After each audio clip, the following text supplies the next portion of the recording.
सब भांति सुपासु।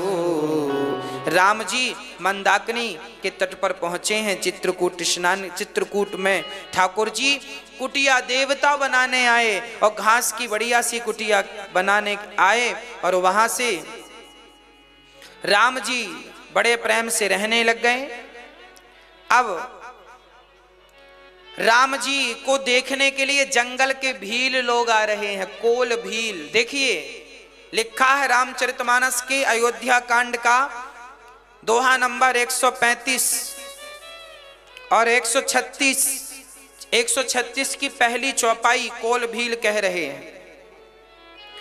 कोल भील जंगल के लोग, जंगली लोग, जिसे आज हम आदिवासी कहते हैं, आज की भाषा में जिन्हें लोग दलित कहते हैं, है ना। आज राम जी उनके बीच में बैठे हैं और वो अपने हाथ से राम जी को खिला रहे हैं, राम जी खा रहे हैं। राम जी ने केवल शबरी के बेर खाए हैं ऐसा नहीं है। कोल भील जंगल के लोग राम का दर्शन करने आए और टुकुर टुकुर जंगल के लोग राम जी को दूर से छिप छिप के देख रहे हैं। तो राम जी बोले आओ। राम जी ने पास में बिठाया, सबसे कहा कैसे हो, सब बोले ठीक हैं। तो एक ने कहा, एक कोल भील ने कहा सुनो ये भगवान हैं। हाँ हाँ भगवान है, देख लो। एक ने कहा सुनो हम अपने हाथ से कुछ खवाएंगे, खाएंगे। हाँ हाँ। तो राम जी को फल लेके गए, दोना लिखा है ना। भगवान श्री राम को उन लोगों ने दोने में फल दिया। राम जी ने वो फल ग्रहण कर लिए, फल खाए। कंद मूल फर फल भरी भरी दोना, चले रंग जनु लूटन सोना। जैसे गरीब आदमी सोना लूटने में जितना खुश होता है, आज वह कोल भील भगवान को अपने हाथ से दोना भर भर के फलों के खिला खिला कर बड़े प्रसन्न हो रहे हैं कि आज भगवान ने हम पर कृपा की, हमारे हाथ से खाया। देखो राम जी कोल भीलों के हाथ से, केवल शबरी के हाथ से खाया है ऐसा नहीं, ये लिखा है रामचरितमानस में। हाँ हम बताते चल रहे हैं। अयोध्या कांड का दोहा नंबर 134 चौपाई नंबर 2। खिला रहे हैं कोल भील, खा रहे हैं राम जी, सब भाव से खा रहे हैं। और किसी ने कहा ये भगवान हैं, तो एक कोल भील ने कहा कि हमारी सेवा स्वीकार करेंगे। तब कोल भीलों ने एक बढ़िया सी बात कह दी, राम ही केवल प्रेम प्यारा, जान ले ये जो जान निहारा।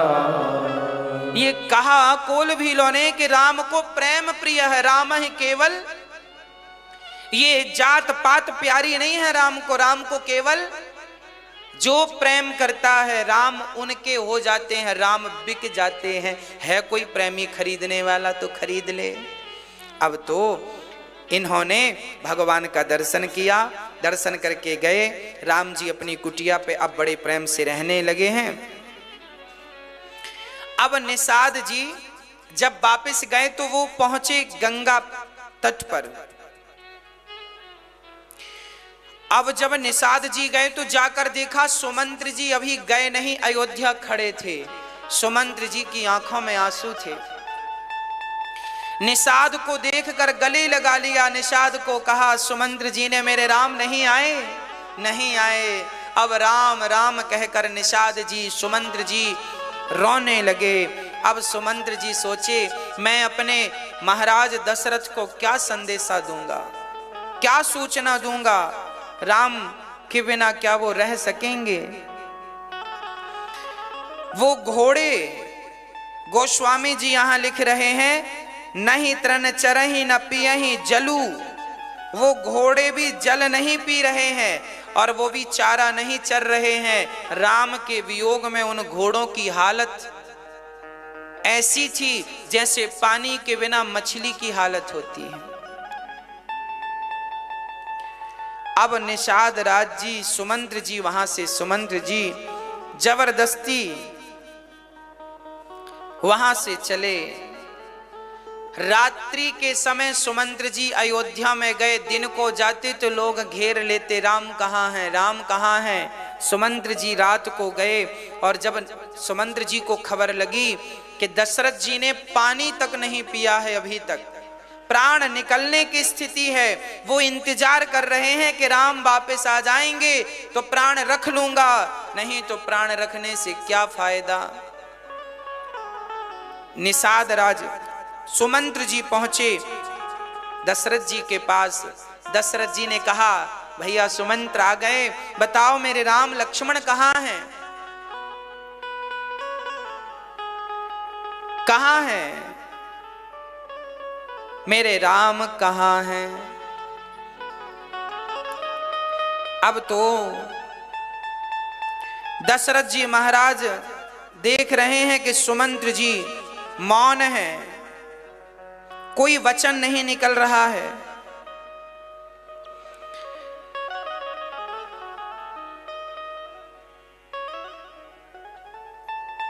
दशरथ जी महाराज कहते हैं, सुमंत्र कुछ बोलते क्यों नहीं। तब सुमंत्र जी ने कहा, प्रभु राम नहीं आए, राम नहीं आए। पहली रात तमसा के तट पर गुजारी, दूसरी श्रृंगवेरपुर, फिर केवट ने नाव में बिठाकर पार लगाया। उसके बाद तो निषाद जी संदेशा लेकर आए कि वो चित्रकूट में है। अब तो दशरथ जी समझ गए, अब मेरा अंत आ गया। दशरथ जी को समझाने लगे, सुमंत्र जी आप महाराज हैं, धैर्य रखिए, 14 वर्ष बाद वो आएंगे। तब दशरथ जी ने कहा, हाँ रघुनंदन प्राण प्रीते, तुम बिन जियत बहुत दिन बीते। हाँ रघुनंदन, हाँ रघुनंदन, हाँ रघुनंदन, हाँ रघुनंदन। राम राम कह राम सनेही,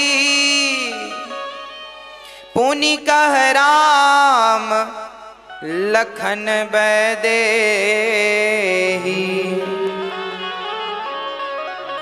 दशरथ जी ने कहा, अब मेरा अंत आ गया। अच्छा हुआ था जो मुझे उन तपस्वी अंधों ने श्राप दे दिया था, नहीं मैं आज जी कर क्या करता। रानियों ने कहा, श्राप किसने दिया था। बोले, एक बार मैं शिकार खेलने गया तो वहां मैंने देखा कि कोई पानी पी रहा है, मैंने बाण मारा, वहां कोई जानवर नहीं था, वहां श्रवण कुमार थे और श्रवण कुमार की छाती पे बाण लग गया।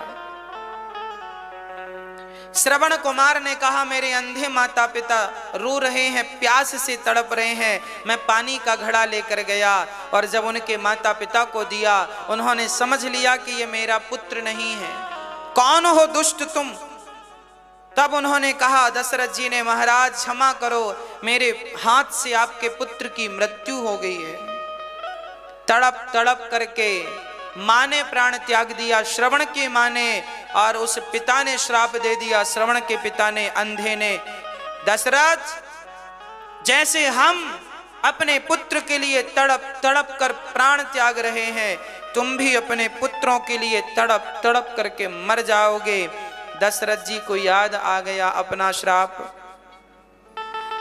राम राम हा राम कही, राम राम कही राम, तन तनु परिहरि रघुवर बिरह राउ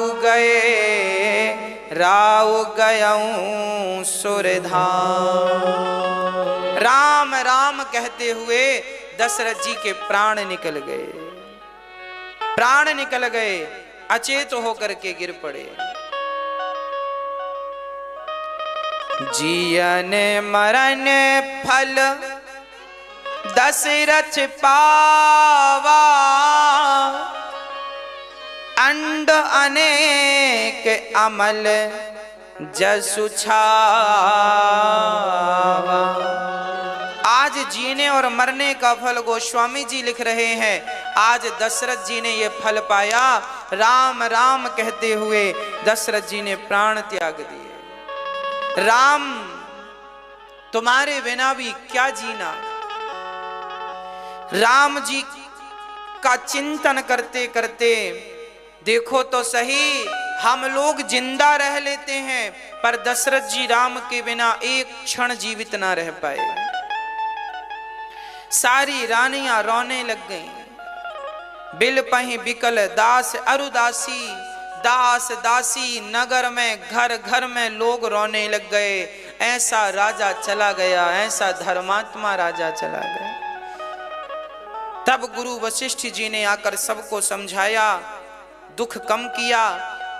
एक नाव मंगाई, नाव में तेल भरा, तेल भरकर दशरथ जी का शरीर उसमें रख दिया ताकि उनकी बॉडी शरीर खराब ना हो। और तुरंत श्री वशिष्ठ जी महाराज ने भरत और शत्रुघ्न को ननिहाल अपने सैनिकों को कहा, जाओ वायु के वेग से जाना और कुछ भी पूछे भरत तो कुछ बताना मत, बस ये कहना गुरुदेव ने बुलाया है। ननिहाल रथ पहुंचा और भरत जी को अपशगुन काफी दिन से हो रहे थे। अयोध्या से लोग आए, गुरु की आज्ञा है जल्दी चलना है। जैसे थे भरत जी वैसे ही रथ पर बैठे, ये नहीं कि समय लगाएं तैयारी में। शत्रुघ्न और भरत जी चले, वायु के वेग से रथ अयोध्या आया। और जब अयोध्या आया तो सारी अयोध्या वीरान हो चुकी थी। कोई कहीं खुशी नजर नहीं आई। किसी के द्वार पर ना तो जलता हुआ दिया नजर आया, ना तो घर के द्वार पर आंगन पर तुलसी लगी थी, वो तुलसी भी बेचारी मुरझाई हुई सी थी। भरत जी समझ गए कुछ बहुत बड़ा अनर्थ हो गया है। पूछ रहे हैं, भैया क्या हुआ, कुछ तो बताओ। पर कोई उत्तर नहीं। भरत जी दौड़कर पहुंचे अपनी मां कैकेयी मां के पास। मां बताएगी क्या हुआ है। लगता है हमारे भैया पर कोई संकट आया है। और मां कैकेयी भैया पर संकट देख नहीं सकती, इसलिए पहले मां के पास गए, क्योंकि मां सबसे ज्यादा, कैकेयी सबसे ज्यादा राम से प्यार करती थी। भरत जी चले तो धन्य है ये कैकेयी मां। पत्थर भी इतना कठोर नहीं होता जितनी कठोर ये कैकेयी। पति मरा पड़ा है, पति का भी अंतिम संस्कार नहीं हुआ। और रामचरितमानस में गोस्वामी जी लिख रहे हैं कि जब भरत आए तो दिया जलाकर सोने की थाली में भरत की आरती उतार रही।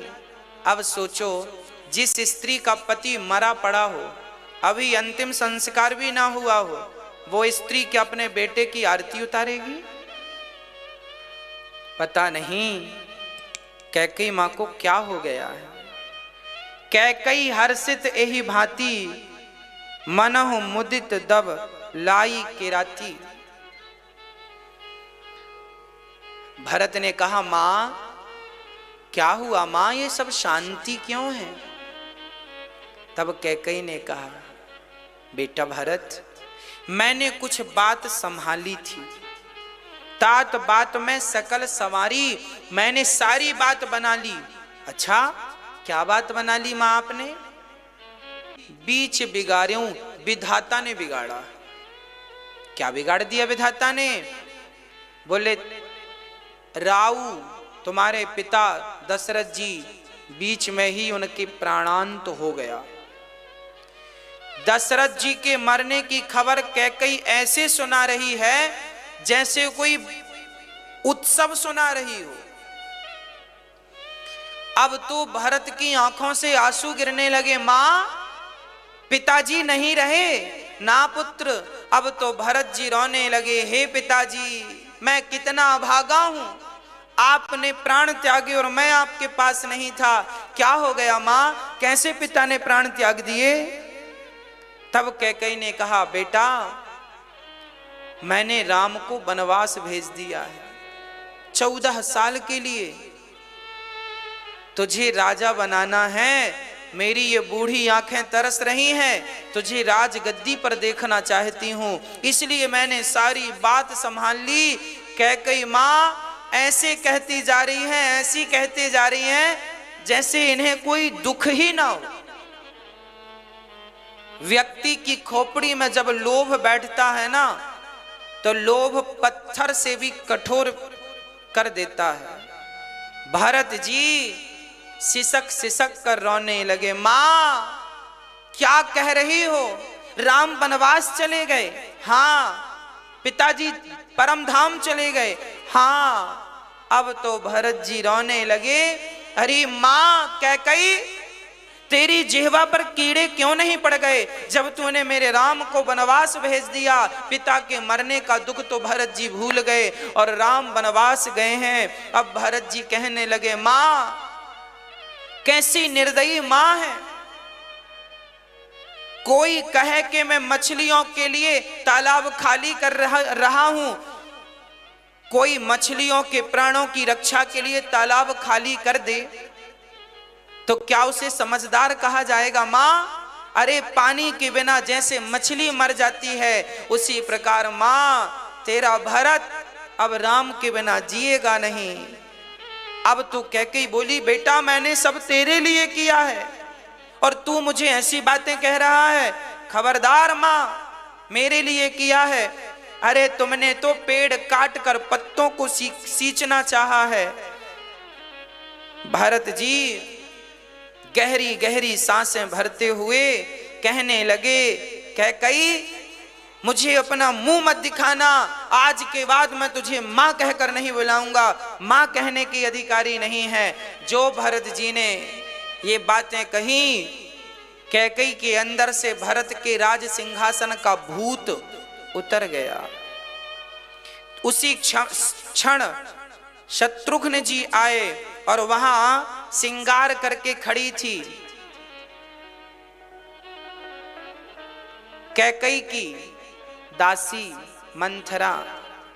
भरत जी खड़े हैं। शत्रुघ्न जी अब समझ गए कि यहां बातों से काम नहीं बनेगा, तो शत्रुघ्न जी ने मंथरा को लातें जमानी शुरू कर दी। एक लात मारा तो गई दीवार से मंथरा टकराई और उसके सारे दांत बाहर आ गए। बाल पकड़ करके और झाड़ू पड़ी थी, झाड़ू से जो शत्रुघ्न जी ने मंथरा की पिटाई की, भरत जी को दया आ गई। भरत जी ने कहा, शत्रुघ्न इसे मत मारो, इसका कोई दोष नहीं है। शत्रुघ्न जी ने कहा, भैया फिर दोष किसका है? कैकेयी का? ना, कैकेयी का भी दोष नहीं है, तो फिर दोषी कौन है? भरत जी रोने लगे। भैया शत्रुघ्न, दोषी ये भरत है। यदि मेरा जन्म ना हुआ होता तो मां के अंदर ये लोभ ना जागा होता, और लोभ ना जागा होता तो आज राम वनवास ना गए होते। भरत जी जोर जोर से रोने लगे। भरत जी रोए और रोते रोते मां कौशल्या के पास चले गए। मां कौशल्या ने उस दिन से भोजन नहीं किया था जिस दिन से राम जी गए हैं, उस दिन से पानी नहीं पिया था जिस दिन से राम जी गए हैं। मां कौशल्या सूख कर एक हड्डी बची है। जब भरत जी गए और कहा भरत जी ने, मां कौशल्या की आंखें खुली। कौन? मां भरत। अब तो भरत का नाम सुना, कौशल्या मां दौड़ पड़ी और दौड़ करके भरत को अपने हृदय से लगाना चाहती थी, पर क्या करें, शरीर इतना कमजोर था कि वो आधे रास्ते पर ही गिर पड़ी। और जब कौशल्या मां गिरी तो भरत जी दौड़कर मां को उठाते हैं और मां से कहते हैं, मां अपनी ये आंखें मत खोलना और इस भरत के चेहरे को मत देखना। मां कौशल्या बोली, बेटा ऐसा क्यों कहता है? तब भरत जी ने कहा, मां तेरे भरत का चेहरा कलंकित हो गया है। मां अब इस कलंक से भरे मुख को मत देखना। मां इस भरत के कारण आज राम को वनवास जाना पड़ा और कितना कष्ट उठाना पड़ा। मां आप यही सोच रही होगी ना कि मैंने अपनी मां से मिलकर कोई षड्यंत्र किया है। भरत जी बोले, मां अब भरत जी अपनी सफाई देने लग गए। मां मेरा अपराध नहीं है, मैं स्वप्न में भी नहीं चाहता कि राम से एक क्षण के लिए दूर हो जाऊं। मां मेरी सूरत को मत देखना। मां मैं अभागा हूं, मैं कलंकित हूं। मां तब कौशल्या ने हृदय से चिपका करके भरत को गोद में लेकर के गोद में बिठा करके कहा, भरत याद रखना, ये कौशल्या कभी तुझ पर संदेह नहीं कर सकती।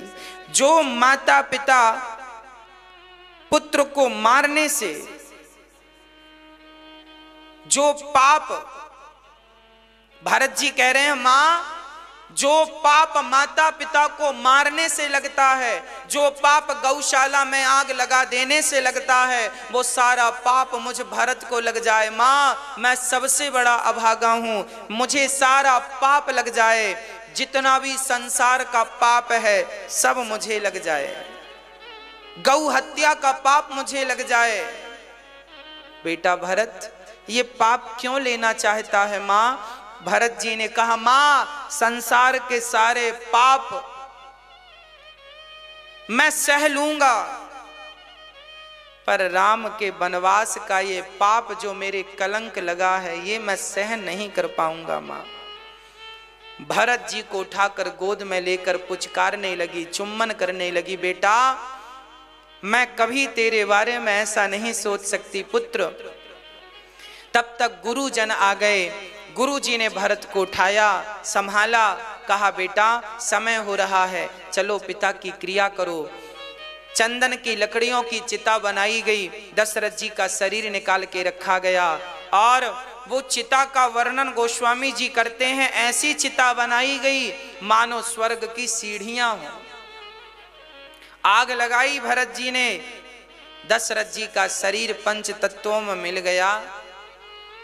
भरत जी ने उनकी सारी क्रिया की, तेरे ही ब्राह्मणों का भोज, इतना दान पुण्य पिता के नाम से किया जो भी एक पुत्र को करना चाहिए वो सारे कर्तव्य श्री भरत जी ने पूरे किए।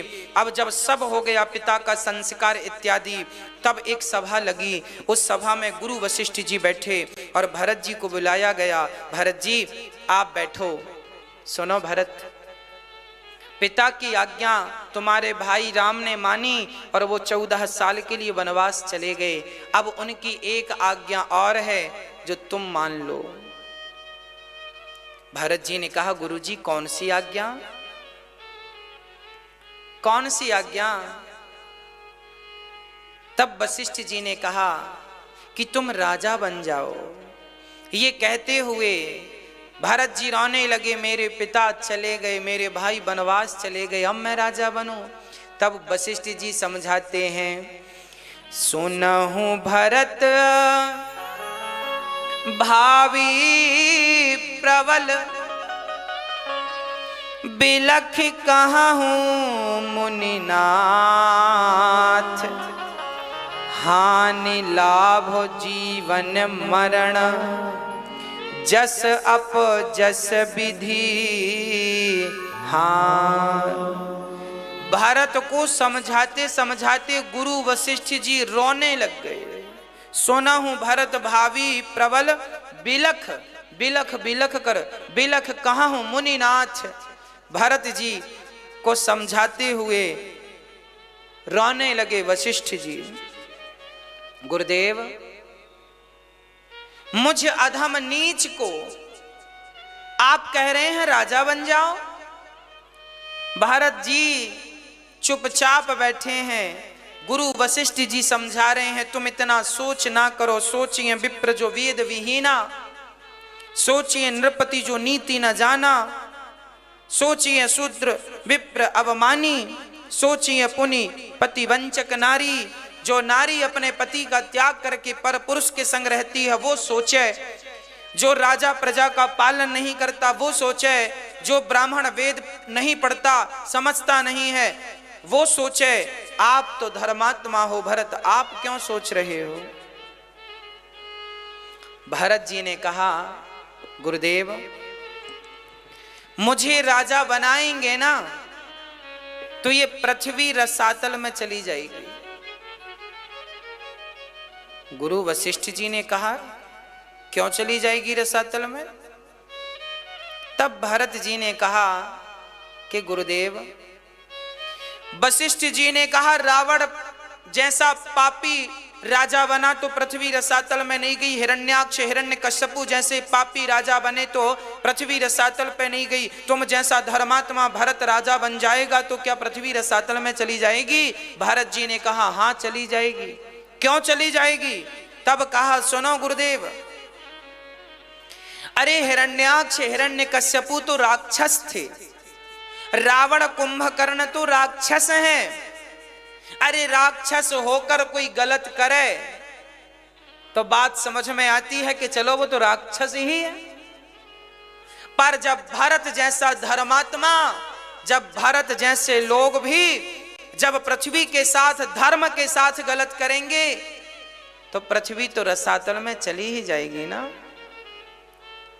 पापी व्यक्ति पाप करे तो समझ में आता है, पर समझदार जानकार व्यक्ति गलत करने लग जाए तो पृथ्वी तो रसातल में चली जाएगी। सामान्य व्यक्ति चोरी करे तो समझ में आता है, पर हम चोरी करने लग जाएं तो पृथ्वी रसातल में चली जाएगी। आप जैसे धर्मात्मा लोग चोरी करने लग जाएं, असत्य बोलने लग जाएं तो ये बताओ पृथ्वी फिर किसके बल पर रहेगी ये तो बताओ। अभी पृथ्वी टिकी है तो केवल सत्यवादियों के धर्मात्माओं के बल पर टिकी है, और जिनके बल पर टिकी है वह भी जब गलत सोचने और गलत करने लग जाएंगे तो पृथ्वी रसातल नहीं चली जाएगी। मुझे भरत जी ने कहा, गुरुदेव अभी मैं राजा बना नहीं हूं, केवल मेरी मां ने मुझे राजा बनाने का केवल संकल्प लिया है, केवल सोचा है। सोचिए कि जब मुझ जैसे अभागे को राजा बनाने की बात अयोध्या में उठी तो अयोध्या में आग लग गई।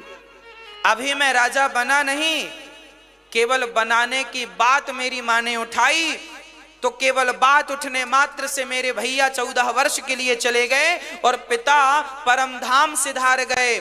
सोचो कि मैं अभी राजा बना नहीं हूं तो अयोध्या में इतना अनर्थ हो गया, और यदि धोखे से मैं राजा बन जाऊंगा पिता गुरुदेव तो ये पूरी की पूरी अयोध्या पूरी पृथ्वी रसातल में चली जाएगी। ये पृथ्वी किसके बल पर टिकेगी इस धरा पर। भरत जी ने कहा, भरत जी की इस बात को, अच्छा सबको क्या लग रहा था कि जैसी मां है वैसे ही बेटा होगा, परंतु जैसे कीचड़ से कमल उत्पन्न होता है आज उसी प्रकार कैकई से भरत उत्पन्न हुए हैं, जिसमें कीचड़ की एक बूंद नहीं है। अर्थात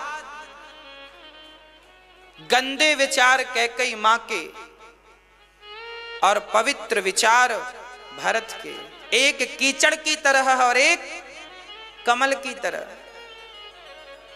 भरत जी ने कहा, मैं सुबह अपने राम को लेने जाऊंगा, राम का दर्शन करने जाऊंगा। मैं कहूंगा कि भैया आप चलो, अयोध्या के राजा आप बनो, उनके बदले मुझे जिंदगी भर यदि मुझे बिताना पड़ा तो मैं वनवास में बिता लूंगा। भरत जी महाराज की सब जय जयकार करने लगे। वाह भरत, धन्य हैं आप। अब तो सुबह हुई, तैयारियां चालू हुई, भरत जी चल रहे हैं राम से मिलने के लिए।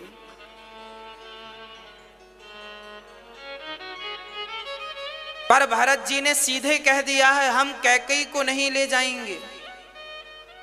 जब कौशल्या मां ने सुना कि भरत ने कहा है कैकेयी नहीं जाएंगी, तो कौशल्या ने भरत को बुलाया। बेटा भरत, हाँ मां, तू कैकेयी को नहीं ले जाएगा? ना मां, अभागिन को नहीं ले जाऊंगा, इसके कारण तो आग लगी है। तो फिर बेटा मेरा भी नाम हटा दो, तेरी मां कौशल्या भी नहीं जाएगी। क्यों मां, आप क्यों नहीं जाएंगी? बेटा कैकेयी नहीं जाएगी तो फिर मैं क्यों जाऊंगी? क्योंकि राम मेरा दूध थोड़ी पीता था, राम तो कैकेयी का दूध पीता था ना। राम पूछेगा मेरी मां नहीं आई, कैकेयी नहीं आई, तो क्या जवाब दोगे? भरत धर्म संकट में पड़ गए। धन्य है मां, धन्य है एक मां, ये है कौशल्या जो कैकेयी का भी पक्ष ले रही है, जिसने बड़ी निर्दयता से इनके बच्चे को वनवास भेज दिया। आज वह कौशल्या कैकेयी का पक्ष ले रही है। देखो तो, जहां एक दूसरे से इतना प्रेम हो उसी नगरी को अयोध्या कहते हैं। ये कथाएं हृदय को परिवर्तित करने वाली हैं। भरत जी बोले ठीक है मां, यदि आपकी आज्ञा है तो ये भरत आपकी आज्ञा कैसे टाल सकता है। भरत तैयारी करने लगे जाने की। तभी भरत जी कुछ योग्य लोगों को बुलाकर अयोध्या की रखवाली के लिए लगाते हैं कि हम सब चले गए और किसी ने अयोध्या पर आक्रमण कर दिया तो किसी ने भरत से कहा कि जब तुम राम को ही राजा बनाना चाहते हो तो फिर यहाँ की चिंता क्यों है? तब भरत जी ने कहा देखो, ये राज्य हमारा नहीं है पर हमारे राम का तो है, राम का है, इसलिए राम के राज्य में कोई गलती ना हो, गलत ना हो। राम ने हमें जो जिम्मेदारी सौंप रखी है, 14 साल बाद जब उन्हें हम राजा बनाए तो सही सलामत उन्हें राज्य मिले, सिंहासन मिले। संपत्ति सब रघुपति के आही, जो विनु जतन चलाऊं तजी ताही। सारी संपत्ति रघुनाथ की है। देखिए जरा, भरत जी अयोध्या में रहते जरूर हैं पर अयोध्या की हर संपत्ति को वो अपनी ना मानकर रघुनाथ जी की मानते हैं। कितनी बढ़िया बात है। भरत जी देख रेख बराबर करते हैं पर विचार यह है कि ये संपत्ति रघुनाथ जी की है, भगवान की है। बस भक्तों, ये छोटी सी बात आप समझ लो। आप भी अपने घर परिवार में रहो, आनंद से रहो, पर इस विश्वास से, इस विचार से रहो कि यहां पर जो भी है वो मेरा नहीं है, वो रघुनाथ जी का है। घर, पत्नी, पति, बेटा, बेटी, यहां तक कि ये शरीर भी, इस शरीर पर भी क्या आपका अधिकार है? है नहीं, पर लोगों ने मान रखा है। और धन्य है भरत जी जो ये हमें सिखा रहे हैं कि अधिकार किसी पर नहीं है, अधिकार है तो केवल राम के चरणों पर। भरत जी योग्य लोगों को अयोध्या की जिम्मेदारी देकर चित्रकूट की यात्रा में चल पड़े।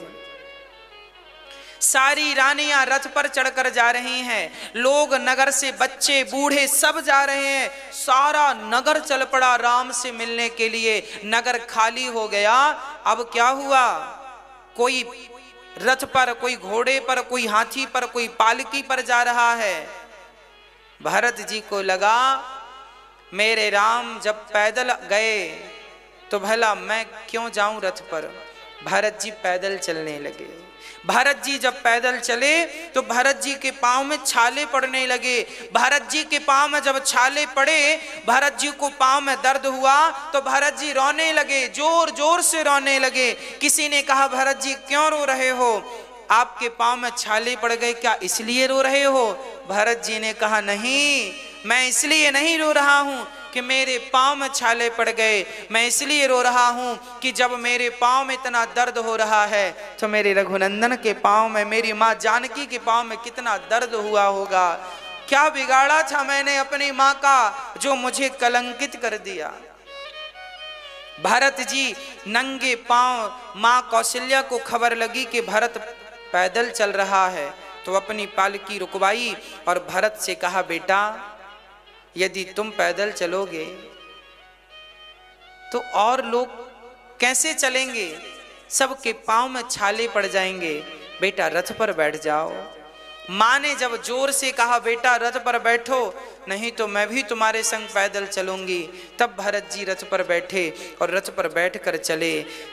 तमसा नदी पर वहां विश्राम हुआ जहां राम का हुआ और आगे चले तो श्रृंगवीरपुर पहुंचे जहां निषाद राज, अच्छा निषाद राज को सूचना मिली कि भरत आ रहे हैं। निषाद राज ने तुरंत सेना को आज्ञा दी अपने हथियार तैयार कर लो, लगता है राम को भरत जी मारने जा रहे हैं, ताकि मार करके 14 साल बाद का झंझट ही ना रहे। निषाद राज को लग रहा है मां ऐसी है तो बेटा भी ऐसा ही होगा। तभी किसी बुजुर्ग आदमी को छींक आ गई।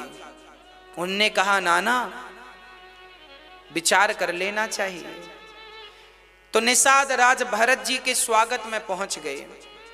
देखें तो सही सेना तैयार थी कि कुछ भी गड़बड़ दिखेगा तो टूट पड़ेंगे, पर भरत का प्रेम, जब भरत जी जब सुमंत्र जी ने बताया कि भरत भैया ये निषाद राज हैं, दूसरी रात राम जी इनके यहाँ विश्राम किए और राम ने इन्हें अपने हृदय से लगाया। और ज्यों भरत जी ने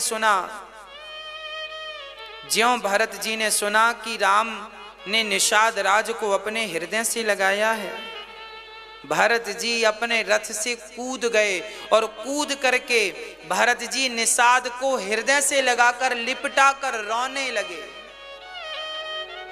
किसी ने कहा भरत जी ये नीच जात का है, इसे आपने हृदय से क्यों लगाया। तब भरत जी ने कहा जिसे राम ने अपने हृदय से लगाया हो उसे भला हम हृदय से क्यों ना लगाएं। इसे हृदय से लगाने से ऐसा प्रतीत होता है जैसे हमने अपने राम को हृदय से लगाया। भरत जी वहां रुके, निषाद राज ने दर्शन कराया, राम जी यहाँ सोए थे, सिया जी यहाँ सोई। उस घास के बिछौनों को देखकर भरत जी रो पड़े।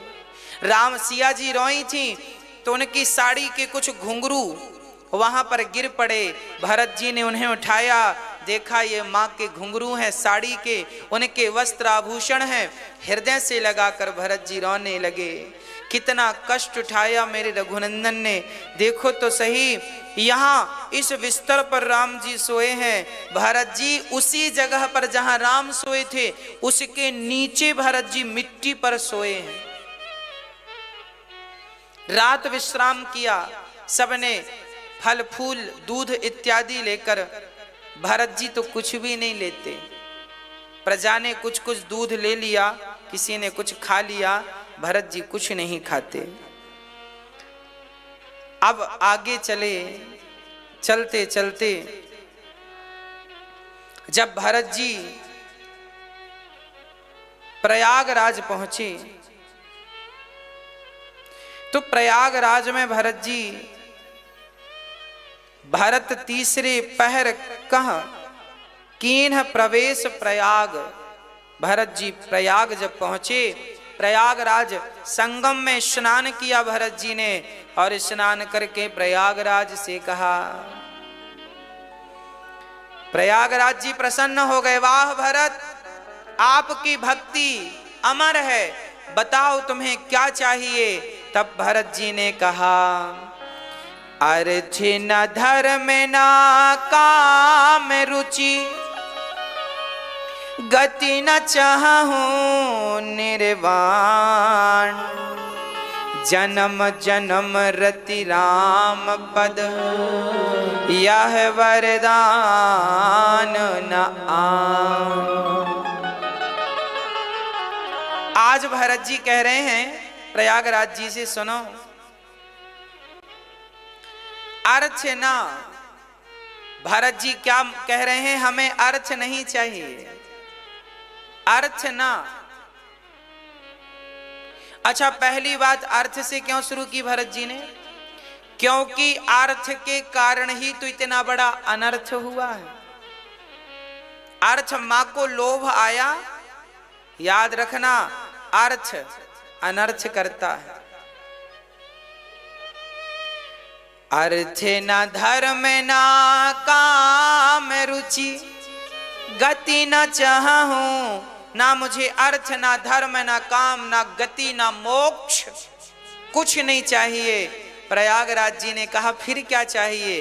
बोले, जन्म जन्म रति राम पद, हर जन्म में राम के चरणों की सेवा, राम के चरणों की भक्ति मुझे मिले, ऐसा भरत जी महाराज मांग रहे हैं। आगे भरद्वाज ऋषि से, मुनि जी से मिले, और भरद्वाज जी से भरत जी ने क्या कहा, हे गुरुदेव, मुझे इस बात का दुख नहीं है कि मेरे पिताजी चले गए, दुख इस बात का भी नहीं है कि लोग मुझे क्या कहेंगे। तो फिर भरद्वाज जी ने कहा कि आपको दुख किस बात का है? तो कहा, राम लखन सिया बिनु पग पनहि, कर मुनि वेश फिरहि बन बनहि। मुझे कष्ट केवल इस बात का है कि मेरे राम और मेरी मां सीता बिना चरण पादुका के जंगल में विचरण कर रहे हैं। उनके पांव में कितना, उनके चरणों में कितना कष्ट हो रहा होगा, उस कष्ट से मेरा हृदय जला जा रहा है। भरत जी का दुख देखकर भरद्वाज जी बड़े दुखी हो गए, समझाने लगे, बेटा भरत, तुम्हारे जैसा भाई ना कभी हुआ ना कभी होगा। रात विश्राम करने के लिए भरद्वाज जी ने अपने तप के बल से पूरी एक अलग ही सृष्टि बना दी, माया से संसार रच दिया। भारत जी को रहने के लिए, जितने अवधवासी थे सबको रहने को बढ़िया कमरा, खाने की व्यवस्था, अप्सराएं, गंधर्व, क्या क्या ना रच दिया तप के बल से। मानो भरद्वाज जी देख रहे हैं कि भारत जी का मन भोगों में तो नहीं है। सारा सामान इकट्ठा कर दिया, नगर बन गए, सुंदर सुंदर कमरे में, बढ़िया वीआईपी कमरों में सारी प्रजा रही, बढ़िया 56 प्रकार का खाए। पर रामचरितमानस में लिखा है कि जितना सुख प्रकट किया भरद्वाज जी ने, उस सुख का शरीर से तो क्या, मन से भी भरत जी ने स्पर्श नहीं किया। शरीर से तो छोड़ दीजिए, मन से भी उसका स्पर्श नहीं किया। भरत जी कोई सामान्य नहीं है। कहते हैं भक्ति करने का फल है भगवान की प्राप्ति। भक्ति करने का, माला जपने का, तपस्या करने का फल है भगवान की प्राप्ति। और भगवान की प्राप्ति का फल क्या है? हाँ, जब भगवान की प्राप्ति कोई कर लेता है तो भगवान की प्राप्ति करने के बाद भगवान उन्हें भरत जैसे भक्तों का स्वयं दर्शन कराते हैं। आओ अब हम इनका दर्शन आपको कराते हैं। भरत जी जैसे भक्त, भक्ति करने से भरत के दर्शन नहीं मिलेंगे, भक्ति करके पहले भगवान को पाओगे। जब भगवान से कहोगे तब भगवान ऐसे भक्तों का, भगवान के दर्शन का फल भरत का दर्शन है ना।